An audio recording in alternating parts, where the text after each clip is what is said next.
Now we're going to move to something completely different for you on the programme. Today's perspective, and my island is burning. That is the phrase really central to a new film which highlights the dramatic environmental problems faced by the people of Madagascar as they themselves fight to survive. We're going to talk to the film's maker, Sira Thierij, in just a moment. But first of all, let's watch a short bit of the film to try to understand the problem.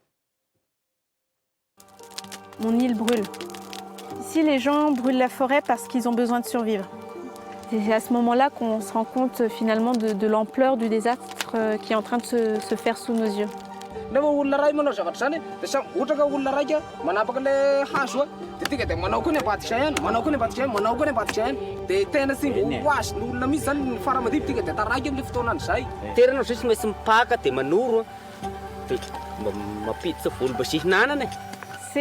C'est frustrant en fait de voir tout ça disparaître sous nos yeux alors qu'il y a toute la richesse. Ça me donne encore plus envie de me battre. Donc on répond à des problématiques, lutter contre la déforestation et aussi lutter contre l'insécurité alimentaire. J'ai compris et je veux montrer que vraiment en s'unissant, ensemble, on va pouvoir sauver ce qui reste de la forêt. Okay, that's the trailer for the film Madagascar on Fire, and joining us now is Sira Thierij, who's the filmmaker. Great to have you with us. Thanks for being with us on the programme. First of all, just explain to us then why people need to burn the wood that they're burning. Hi, Stuart. Thanks to have me on the programme.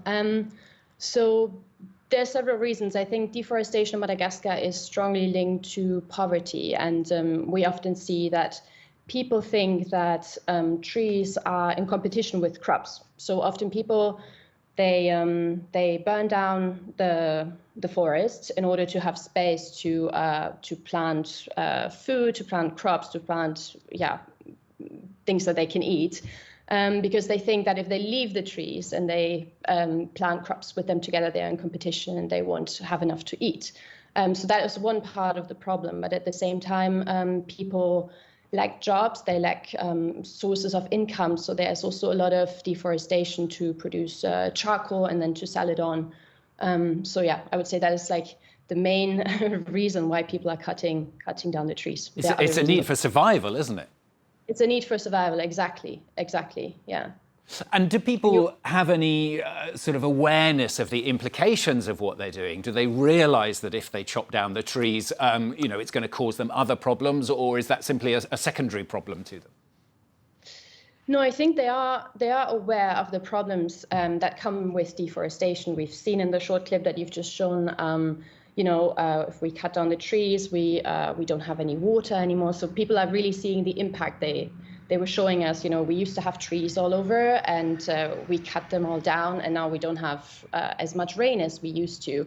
The earth is dry. You can also see lots of erosion all over the island of Madagascar, soil erosions, and people are really also seeing the impact of climate change. Madagascar is one of the most vulnerable countries in the world to the effects of climate change. There's an increasing number of cyclones, there are droughts, there are floods. And obviously, if you cut down trees, that for one makes you more vulnerable to the effects of climate change, but it also contributes to releasing more CO2 into the atmosphere. And we saw there at the end of the trailer people trying to tackle the problems, and it seems that the first one that people are trying to tackle is the food insecurity in the first place. How are people trying to combat that?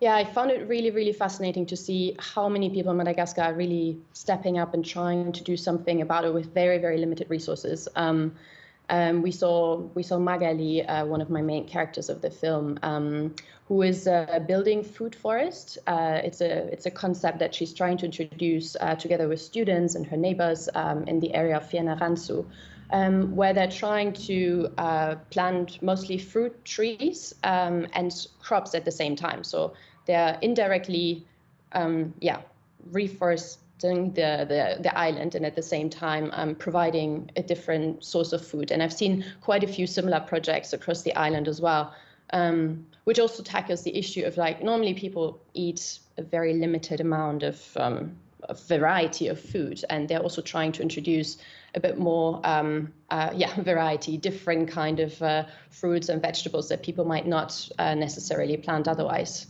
And we also saw people planting other trees as well. I mean, presumably it's also about trying to tackle the deforestation when it occurs.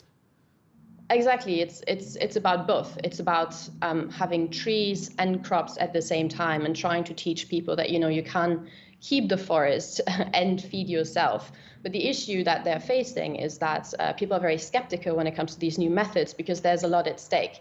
So these new methods, they take a bit of time to kind of to grow. Trees take time before you actually harvest fruits from them. And so people are very skeptical. If we change the methods today, will we actually have food in the coming year? Because they're so dependent on what they're growing that if you have a year of no harvest, then that has really terrible implications to the families of the whole region. Yeah, it's difficult. I mean, it's that ongoing argument, not just in Madagascar, but so many places around the world of, people have to survive, and it's that is their priority rather than thinking about the longer term. Exactly. And I think there's also an issue of education, for example. There used to be quite a lot of agriculture schools across Madagascar, from what I've heard from the people on the ground, but there are less and less so now. And so people don't really understand how to also make these more sustainable methods work, because they're quite complicated. You actually really need to know when you plant which kind of crop in which area, at what time, next to which other plant, and how to solve other issues as well, of like water scarcity. It's a very hilly country. How do you plant trees on a hillside and things like that? So I think there's a lot of education needed, and and a lot more people like Magali and Romain, the two characters that I follow in my film. Tell us a bit about yourself as well. Why is this a subject that you decided you wanted to make a film about? Yeah, I've actually been thinking about making this film for a while because I've visited Madagascar a few times in the past. This was the third time I was there. And I've actually seen myself the kind of implications that harsh climate has on the people. I was in the south of the country in 2021 when there was a big drought, and I saw people who lost one child after the other because they couldn't feed them, because you had no rain for a year or for several years, and people couldn't plant anything anymore, and they just died because there's no alternative to growing your own food. There's obviously also some institutional, some government failure to provide the infrastructure that's needed to kind of mitigate these issues. But yeah, it's a story that is close to my heart, and I was really happy to work on it. And you obviously love making films yourself. We had a quick look at your website. You've been making films about the drug crisis crippling Sierra Leone, Senegalese fishermen preparing to reach Europe, lots of different issues that you decide to pick on to take up and film. Yeah, exactly. I moved to West Africa about a year and a half ago with the aim of making films. So yeah, it's really great to have the opportunity to do this. I think what I'm always trying to show in my films is a bit of a different side. It's very easy to say there's a big problem and we're sort of like doomed and there's nothing we can do about it. What I kind of choose to do in my films is to find people who are actually trying to find a solution, who are trying to take the problem heads on and show that there's a more kind of empowering approach to these big issues that the continent is facing. Good to have some positivity on the programme. Thanks very much for being with us today. Sira Thierij joining us there from Dakar. The film is called Madagascar on Fire. Thanks very much for joining us on the programme today. You're watching The World Today. Of course, all the main news coming up very shortly here on the programme. But first of all, we're going to bring you an edition of Reporters for you.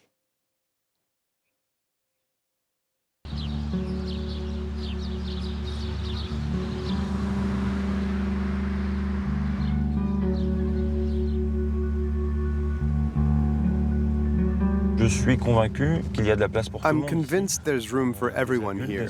Adults, children, families. My parents think that their decision to leave Iraq was a mistake, but I told them it wasn't. Moving to France spared us from the suffering that our cousins endured here in the 90s. When you leave a country in crisis,